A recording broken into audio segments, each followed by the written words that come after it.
Hey guys, Thunder E here. We're still at Apple Park and we got to check out the brand new Apple Watch Ultra. Yes, you're thinking Ultra Instinct, and it might be the closest smartwatch to that. Now, I'm not a big fan of smartwatches, as you know, but honestly, I kind of like what they've done here, and I'll tell you why in a couple of things.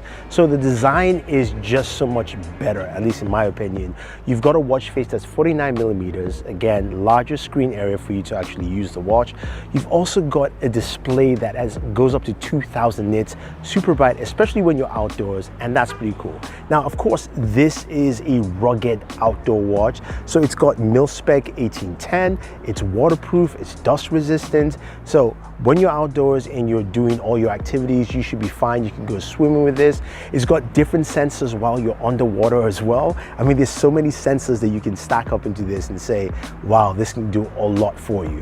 Now, around the watch, the casing is built with titanium, which allows for better protection, and also it's slightly raised so that it covers and protects the watch face. You've got a larger digital crown that allows you to use it quite easily, even if you're wearing gloves. And while you rotate that crown, you can easily rotate into night mode, so giving you better visibility at night, and rotate back, simple functionality. You've got your side button that works pretty well for what you need to do.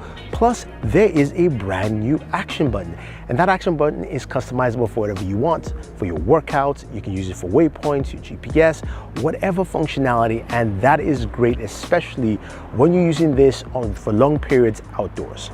Now, speaking of specs, this thing has a ton of sensors for whatever you're doing. So you've got GPS antennas, you've got sensors for underwater activity, whether if you're diving. There's a depth gauge that goes down up to 40 meters.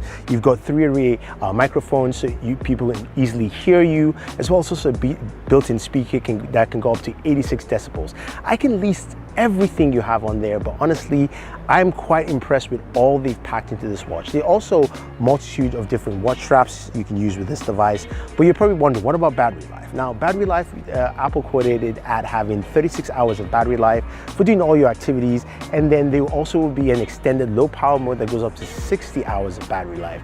So that's pretty impressive and quite interesting. I will say though, for me, this is probably one of the best looking Apple Watches. I know a lot of people might not agree, but I actually like the way it looks and how it actually feels on the hand. I love the larger watch face, and I think this might be something for people who are outdoors and want to do more with their activities with a smartwatch that can keep up with them. Now, pricing wise, it's priced at $799. So let me know what you guys think, and definitely go check out my other video about the AirPods Pro 2nd generation to see how they sound and also what Apple brought to the table with them.